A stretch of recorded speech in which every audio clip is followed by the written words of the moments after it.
Come on, come on. Alright, 3, 2, 1. Alright, Starting. you didn't say start, but I Oh, went. sorry. Okay, my Okay. bad. I'm back at 0. What the fuck? Okay. Alright, well now I'm at 0. Okay, 3, 2, 1, go.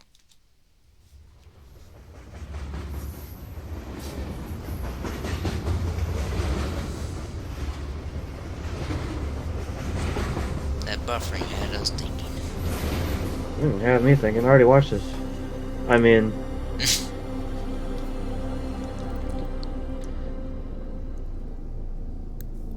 Sodor Island. fucks with this music. What? The extreme tense music? The deep synth.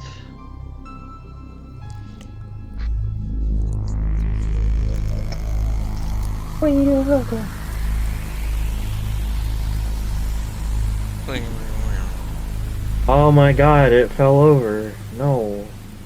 Oh no. And it's like bright as fuck, as if the sun was out. That's weird. Yeah.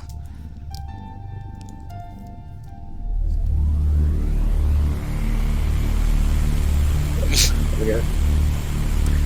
Present day, apparently.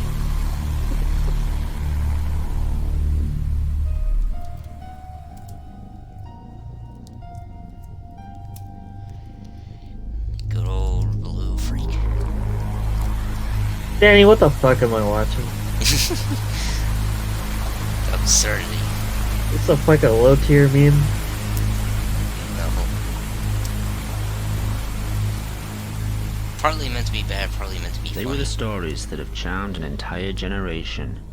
From the books to the television series, people around the world have grown up with the railway stories, and all their cheerful characters. And all that shit. But the truth behind Thomas and his friends was no children's fantasy.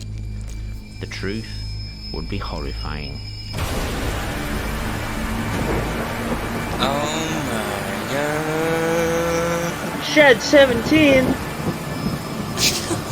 Like City 17!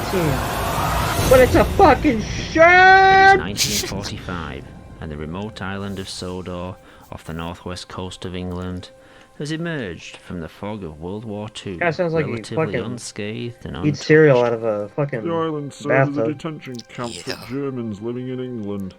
That's how Professor came to be here. What the Professor fuck am I Wilhelm watching, Goethe Gary? was born This is in how the characters 1903 looked in the Munich, old Germany. Thomas. A doctor in biology, he became a like wooden prominent figures. advisor to the ruling party in the 30s. Oh shit. Oh my fucking god. What is it? In 1939, as war escalated, he, Danny? his wife Olga, and 4-year-old son Hans fled the country. Yeah. Tja, ich habe nie einen solchen Befehl bekommen. Er hat einmal gefragt, nicht wahr? might Am have fucked. 14. Mai 1942 war der Großadmiral Räder und ich bei ihm. That's what he wanted people to believe. The fact is, his experiments were hard to stomach even for his own people. In truth, he had become a 36 prominent figure in the minutes government, of this shit. but as his work Yeah. progressed, questions and objections had been raised in the higher echelons of the Reich. His work with genetics and DNA was truly pioneering. The cracking and manipulating of the human genome. What Professor Goetze was more successful in, however, was keeping his history a secret until his death. In an attempt to gain favour among the German hierarchy, Wilhelm Goetze was at the forefront of the government's most There he is. fanatical policies. Yeah. In 1938, he was influential in instigating the infamous Sajmelnacht, the Night of Sawdust. But, as his experiments advanced, he became a much less popular figure and soon feared for his and his family's lives. As soon as he escaped Wife to ugly England, as he was fuck. banged up here. Yeah. But I still locals bang were her, nice though. to him. Yeah. There was no hostility, and many of them chose to live here after war. Following their release, Professor Goetze, Olga, and young Hans chose to remain. After studying under his father, Hans left at the age of 18 that Harry Potter? went to university No, on it's the the mainland, guy's son. studying biology and engineering, writing several Harry Potter had a pioneering dad. papers about genetics and the Yeah. splicing of DNA with mechanical implants. He called it biofusion, the technique of manipulating genetic material to splice with mechanical attachments. However, much like his father, the British government became more and more concerned with Hans Goetz's They put a proposals, motor in his heart. so he was forced to seek financial No. backing from home. His dad left Germany with quite a few. Holy bob, shit, this man so wearing a Hans came diaper. back. I see He saw that our shit. little island as some sort of refuge where he could work in peace. Soon every nutcase and eccentric was coming over. By 1962, Hans had set up Sodor Research, a small lab near the town of Alsborough, but soon the enterprise began supplying medical equipment and machinery, and quickly grew to become a large complex, comprising its own links to the growing Sodor not that rail big. system. Young Abby Collins Yeah. from the That town shit was looking like working Auschwitz, there my when God. Professor Hans took a liking to her. Soon they were married, and not long after, the town was buzzing with news of her pregnancy. Baby Thomas was born in 1968. No. Throughout the early Oh. years of his life, he would watch the growing railway network No. with fascination. He What couldn't are they keep up gonna with do to my trains. boy? His dad bought him one of the first video cameras, and he'd be on the platforms every day. You can see me in some of those tapes. Hi, Mr. Hartley. Morning, Thomas. But he was friends with everyone. Yeah, tell Even me that they simple spliced his bloke who genes could with a only say fucking where he train. lived. But his favourite trains were the old steam engines. Steam engines were a dying art on the British mainland, but Hans also had a fondness for them, much like his son, and likes to keep them running for our purposes, taking orders from the labs to the growing docks, or to the mainland to be transferred to modern postal express trains. But as the Sodor rail system expanded, it found itself increasingly There's a place under called supervision of the new British rail Oh, network, and appointed a new controller. Holy fuck! Their Topham Hat, born into money, he took his ridiculous name to heart and started wearing a top hat Oh, all that's the him. time. Yep. Of course, the islanders had a different name for him. Fat bastard. You've never met such a cold-hearted as him. He banned all steam engine volunteers and cut most at rail employees. Shut down the branch line and the smaller stations. He was happy to let the railway rust away, just like they did to the main line. But the fortunes of the railway were about You don't to have take captions a on, do profitable you? turn. A stroke of luck. No, for Danny, Ireland I know would English. result My in God. tragedy. Yeah. Come on, we're gonna be late. That fat ass diaper. Thomas, get moving. Young Thomas loved following the railway. He'd be out all the time, hoping to catch a new train on his camera. 11:45's coming through soon. He won't wait for us. Unfortunately, Thomas, no! he The didn't pay train! much notice to the safety signs. I'm not being late. Beware of the We're train. missing yet. Wait for the 11:45. The train that's gonna come out of the woods and fucking slam his Must ass. be late again. Thomas, come on. It's always held up. Yeah.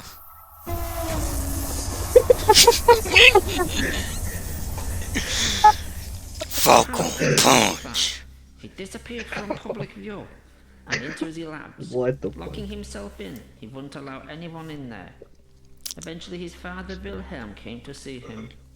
In a few days, a major laboratory had been locked down, followed by an engine maintenance Look down, shed which was to 17. become off limits to all. They kept Thomas in his favourite shed, and he turned into a train. I don't know. But the two Professor Goetzes didn't care. More and more equipment was being delivered daily, but no one was allowed in Shed 17. Questions started being asked on Sodor. Where were the Goetzes? Would there be no funeral for young Thomas? And where was the body? They'd arranged for Thomas to be transferred to a mainland hospital. He'd been taken to the complex but was never moved by rail. We all assumed the obvious, he was still in lab. But if Thomas was there, was he still alive? And what was the purpose of keeping him at the complex? Holy fucking Almost my a year after the viewport. accident, the doors of Sodor Research were reopened. In an open invitation to the Oh people my of the fucking island, god. it was rolled out to Shed 17. He's gonna open his eyes. Yes. It took me a moment to realise what it was I was looking at. When he looked at me and said, Hiya, Mr. Hartley. it dawned on me what Oh, Hans shit. Gertzer and his dad had done. One woman passed out as Thomas smiled. Yeah. I had to run off round the side of the shed. Hey, are you alright, Keith? The news spread across the country. The world's media rushed to Sodor Island. iTunes. British News Network. They kept trying to interview me. I became a bit of a celebrity. Controversy on Sodor Island. Questions asked about science ethics. It's fair See, to that's say the I was original pretty series, how nervous they at looked, times, the humans. Now by Keith Yeah. Hartley. but I think I put on a brave face. What did you think when you first came to meet Thomas the Tank Engine? Okay.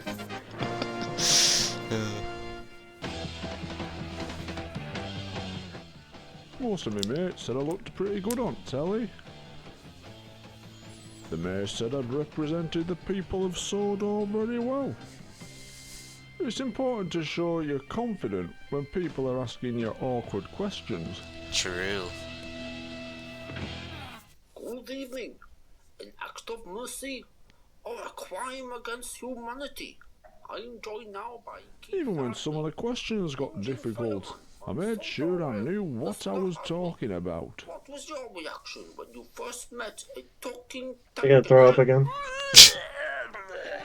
If you can't make an informed opinion, or if you can't string together two words on telly, well, maybe you shouldn't be on there. Good morning, Britain. Admittedly, the subject matter was a bit bizarre sometimes. There are some dark forces at work here. You were alright as long as you could win over the audience. They're laughing at you. They're not laughing with you. Okay. The Gertzer family refused to answer any questions.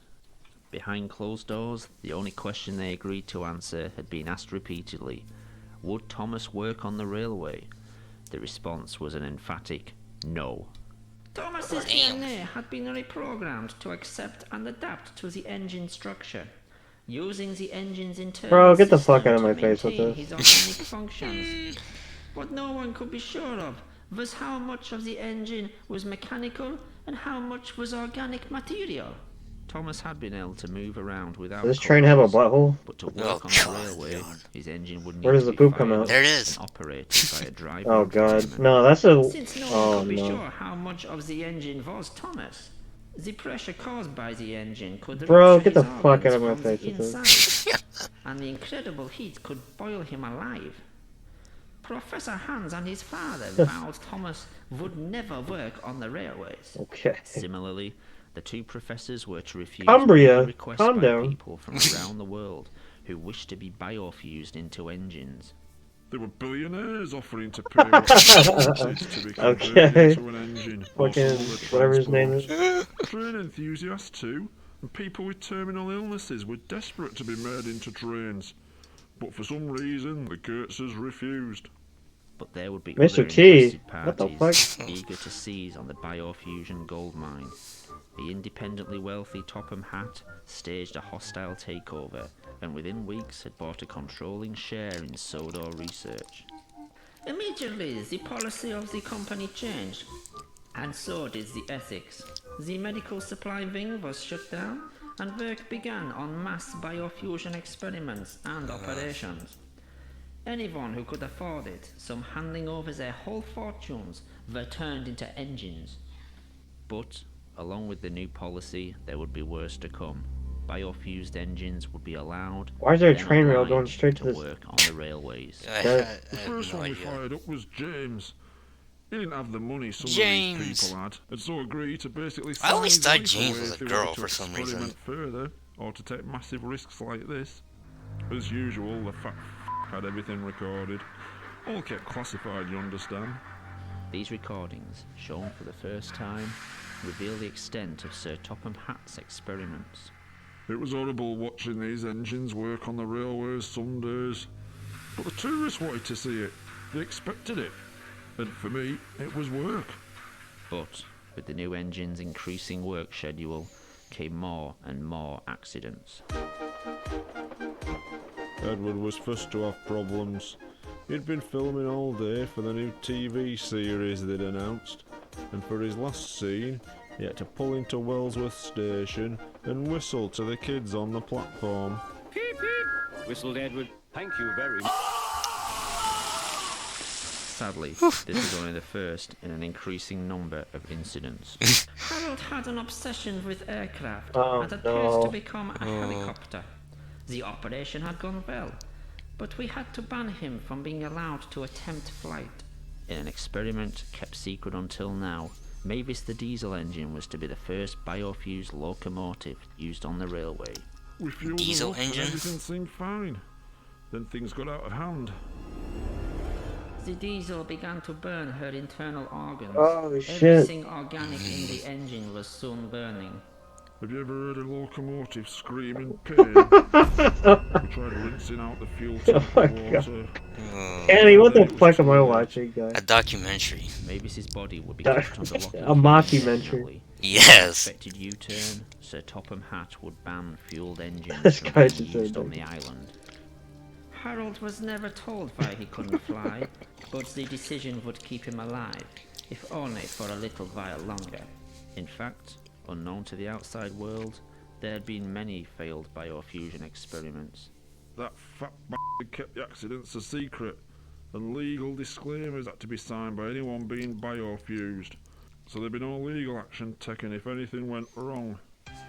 This footage shows engines being displayed to tourists during the off-season.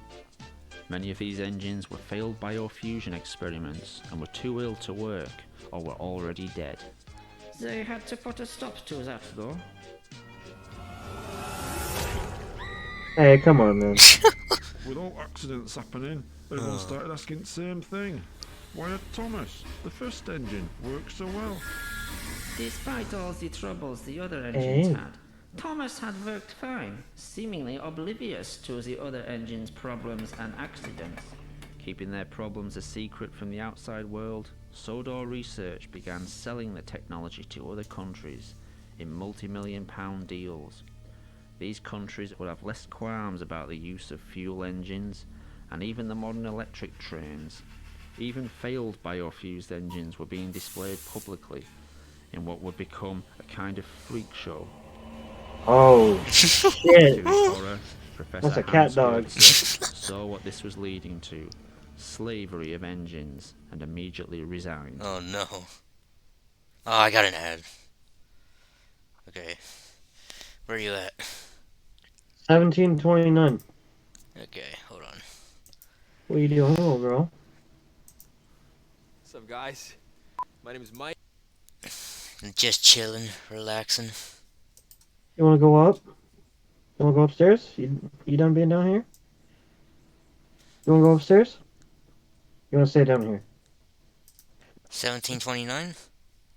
Yeah. Okay, hold on. I don't know why my internet's acting like a butthead right now. Or YouTube as a whole. Wanna come over here? What are you shaking for? Bro, I said stop!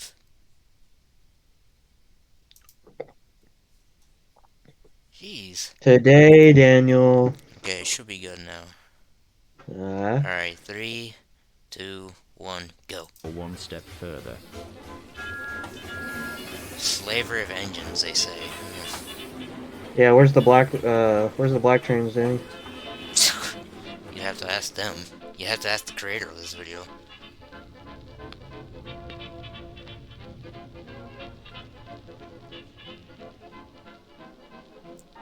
Are they gonna make Jew trains?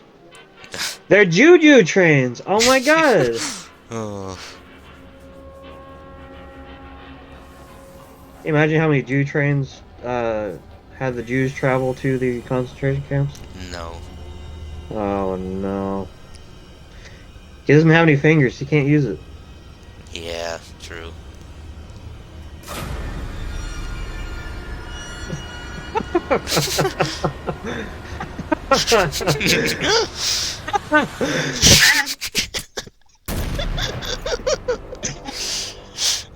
Professor Wilhelm cut Fucking it sawdust came out of his fucking noggin. Yes. and took the only course he thought he could take. And he was made out of gasoline, apparently. He's on fire! What the fuck? You should have seen Oh my it. god. Sawdust everywhere. It took us days. But such attempts to keep the incidents on What the Sodor fuck? secret were short-lived after a very public accident. Gordon paid an enormous amount to be Sodor's first 462 configuration engine. Much bigger than any other engine at the time. We were terrified that fat shite would make us fire at that huge engine. We were shocked to discover. Oh yeah, he is system fat, huh? I being didn't able realize to until work on the his railway. fourth time. Yeah. So, one night, after the regular staff had finished for the day, Fat some of the rail staff and I fired up the engine. As usual, these experiments were filmed. This footage has never been broadcast before. Dr. Ruth and I filmed it all. It might be a bit shaky. It was handheld. At first, Gordon complained about the heat. Then that turned to pleas to douse the fire. But that fat bastard held us back. He wanted to see what would happen. He argued he had put a lot of work into Gordon, and the chances to get him working were too great an opportunity. He was literally cooking from the inside. Oh shit. Do you wanna go upstairs? Do you wanna go upstairs? Oh. Look at this ugly ass. I wasn't as near to him as some of them. All I could do was run. I was lucky to get away with some singed clothes. Others weren't so lucky. The fateful few hours following the accident would seal the fate of Sodor research. Explosion PNG. The fat stopped us trying to True. put out the fire, insisting that any evidence would fall back on us. He kept repeating, "This was all your fault. You knew the dangers. You're legally to blame." He stopped us calling for ambulances or the fire brigade. We told him, these are injured people here. They're going to die unless we do something. But he kept saying, no one from the outside can come in. No one can see this. Finally, someone suggested we airlift them to hospital. Harold was banned from flying for his own safety. Oh but we thought shit. this was worth it. Fueling Harold was a nervous experience. Would he have the same reaction Mavis had? We all breathed a sigh of relief and loaded the injured people aboard. Then it all went wrong.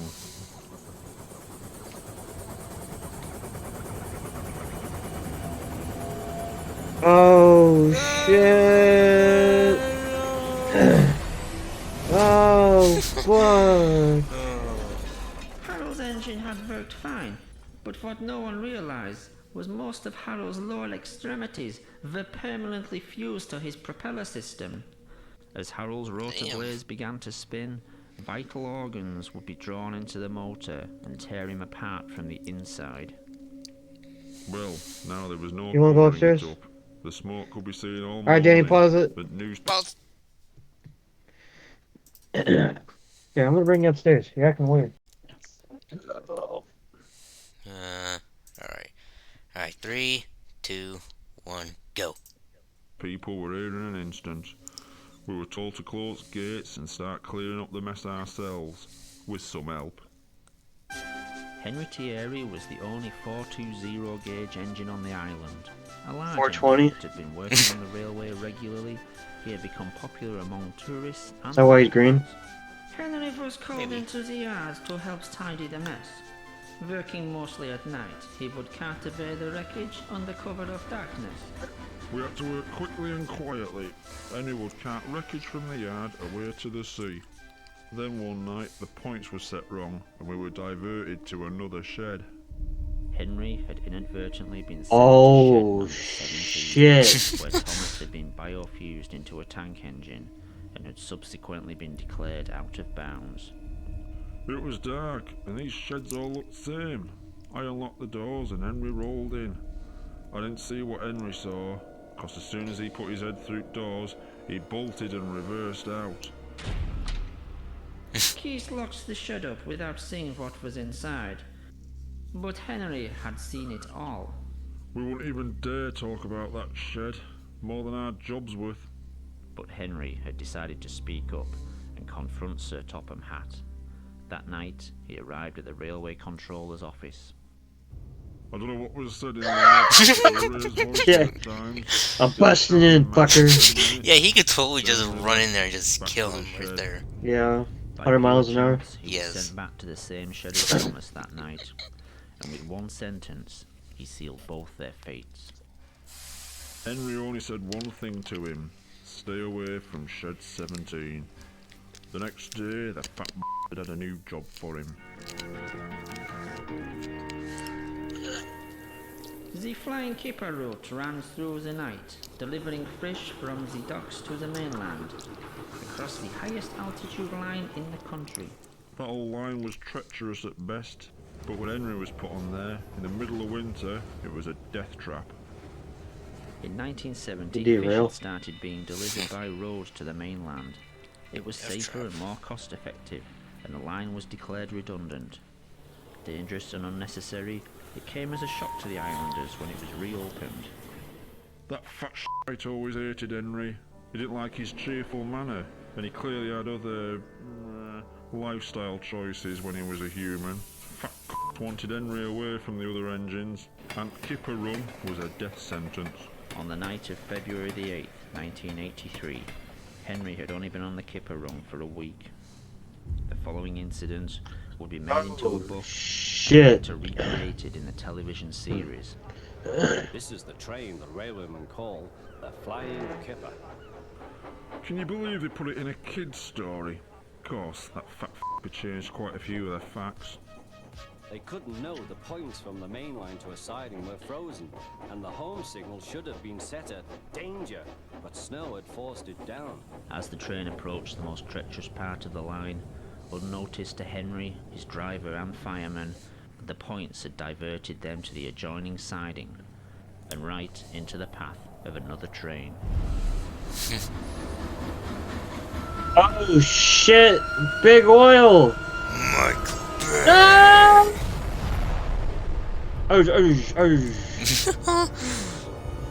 Don't tell me he breaks through all of them. No, I don't think so. That'd just be fucking nutty. Henry's driver and fireman had jumped clear before the crash. In fact, Alan Barry died from their injuries. Slowly, in snow, the poor bastards. By midday, the recovery operation was underway, and Sir Topham Hatt had arrived. Cheer up, Henry. Jesus. It wasn't your fault. Goodness. Ice and snow caused the accident. These images from a Cheer up, Henry. spotter's camera were taken the evening before and were successfully Oh covered up my on the railway god. board for 10 years. There was a railway spike in points, blocking Oh my god. by the time we got there. I'm sending you to Crewe, a fine place for sick engines. Shit. Crew. We all knew what that meant. They'll give you a new shape and a larger firebox. Crewe was, at the time, one of only 2 scrap metal yards in the UK capable of handling and recycling organic material as well as engine parts. Organic material? Different engine and won't need special coal anymore. With those few words, he'd sentence Henry to death. Won't that be nice? Yes, sir, said Henry doubtfully.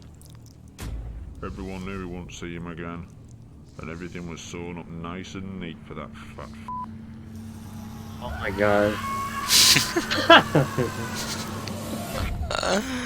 As news got out about Henry's accident, it didn't take long for Thomas to realise Henry had been disposed of because of what he knew. The next evening, Thomas had been put on his own for the night at Knapford Station. As his driver and fireman left, under what was left of his own steam, he set off for the Sodor Research Complex. He had a small amount of burning fuel in his firebox, but he was mostly moving under his own strength. It took Thomas 3 hours to get to the complex, the effort to get there nearly killing him. Thomas arrived at midnight. With no one around, he made his way to the shed where he was created. What he found was the answers to his questions, and many others. Since Sodor Research had become producing biofueled vehicles, the world had asked, Why had the first biofusion operation worked so well, but nearly every operation since had failed? Sadly, Thomas found the reasons inside. Oh my god. You're about to have an even wilder reaction, I'm sure. Thomas had never been the first operation. He hadn't even been second. What shed number 17 contained was evidence of several attempts to create a tank engine. What the fuck am I looking at? These had been early tests made by people with no experience of an experiment on this scale. Ill-planned and unprepared, The only high quality model here. DNA from the human Thomas, and had been as much the real Thomas as the tank engine the world had come to know and love. To us, Thomas the Tank Engine had been the Thomas we all knew as a boy. Part of the family the whole island's population had known and respected since Wilhelm. Guy sounds like he has a fucking dick in his mouth. In actuality, this tank engine was no more the real Thomas than all the failed creations made over the 12 months before. This Thomas had all the human Thomas's memories and experiences. He had learned what Thomas had learned, known who Thomas had known, but so had all the previous failures. That is some English. Wilhelm and Hans Goetze had to learn through trial and error how to bring their Thomas back from the dead. The following experiments had not had the same work put into them, resulting in the freak engines and aircraft that had developed so many problems on Sodor Island and around the world. In Shed 17, Thomas wouldn't discover who he was, but in fact, who he wasn't. I already know what's coming. Rick roll. No, even worse. His fucking face.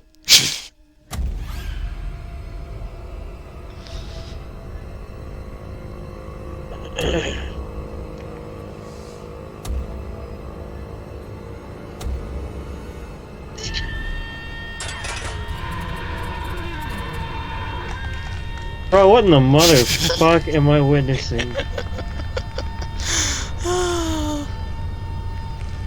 Oh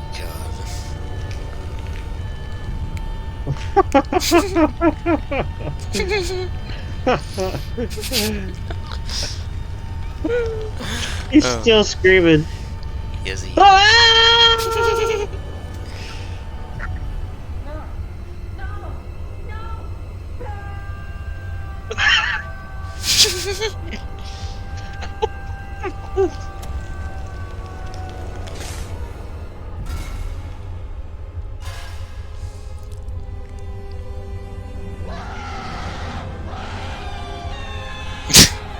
Alright. Yeah, the same generic screaming sound. That From Roblox, yeah. Yeah. Is this what the inside of my wiener looks like? No. Got its own like rib cage and shit. We stopped asking all the questions we had at first. We were just glad our friend was back with us. He could work for us. He became our servant in a way. Someone who drew in the crowds. Dumbest fucking thing I've jobs, ever eager to work. Thomas always thought of us as his friends. Sadly, over time we came to think of him as just really useful. Yeah, look how many likes this video has too.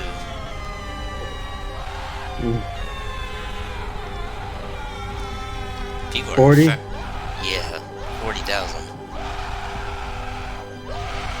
Shut up! For real.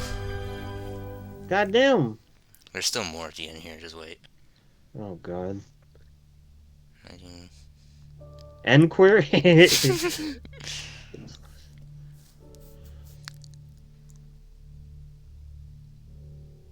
Whoa, duh. PNG'd onto that shit.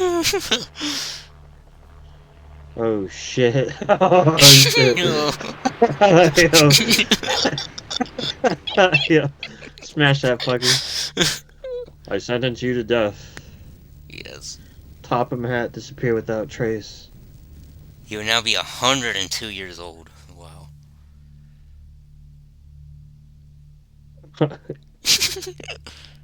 23 reconstruction. Am I looking at a sock right now? What is that? Oh. Little bit. Hello.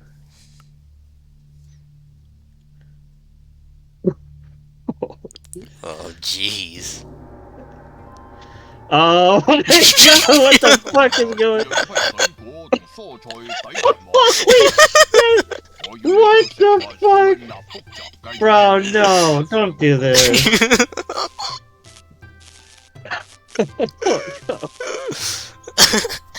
Oh, jeez.